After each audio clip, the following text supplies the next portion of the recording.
নমস্কার। ঠাকুরমা স্বামীজি গুরুদেবের শ্রীচরণে প্রণাম জানাই। সংগৃহীত একটি কাহিনী পড়ে শোনাই। সেদিন অঘোর সেনের বাড়িতে সংকীর্তনের আসর বসেছিল। শ্রীরামকৃষ্ণদেব ভক্তদের সঙ্গে নিয়ে মহা আনন্দে কীর্তন করছিলেন। গানের সুর আর ঈশ্বরের নামের মূর্ছনায় তিনি ক্রমশই বাহ্য জ্ঞান শূন্য হয়ে পড়েছিলেন। কীর্তনের মাঝখানে শ্রীরামকৃষ্ণ হঠাৎ স্থির হয়ে গেলেন। তার দু চোখ পলকহীন, নিঃশ্বাস যেন রুদ্ধ। তিনি সম্পূর্ণ নির্বিকল্প সমাধিতে মগ্ন হলেন।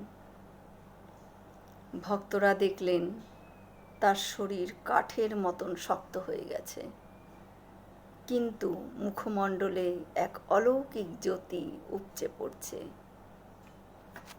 ঠাকুর যখন এই অবস্থায় পড়েন, তখন তার শরীরের ভারসাম্য থাকে না।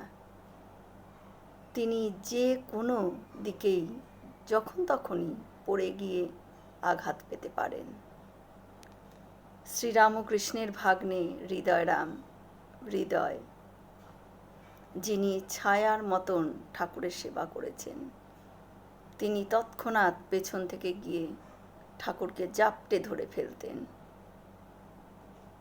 হৃদয় জানতেন এই অবস্থায় ঠাকুরের শরীরের যত্ন নিতে হয় কিভাবে। তিনি ঠাকুরের কানে শ্রীকৃষ্ণের নাম বা ওঙ্কার ধ্বনি উচ্চারণ করতে থাকতেন। তার বুকে ধীরে ধীরে হাত বুলিয়ে দিতে থাকতেন, যাতে ঠাকুর পুনরায় স্বাভাবিক অবস্থায় ফিরে আসতে পারেন। জয় শ্রী রামকৃষ্ণ। আমরা সকলে মিলে একসাথে বলি, জয় মহামায় কি জয়, জয় ভগবান শ্রী শ্রী রামকৃষ্ণদেব কি জয়, জয় স্বামীজি মহারাজজি কি জয়। হয়তো অনেক ভুল ত্রুটি হয়ে গেল, ঠাকুর যেন আমায় ক্ষমা করে দেন। সকলে সুস্থ থাকবেন, আনন্দে থাকবেন। ঠাকুর মায়ের কৃপা দৃষ্টি সকলের ওপর বর্ষিত হোক। শুভরাত্রি।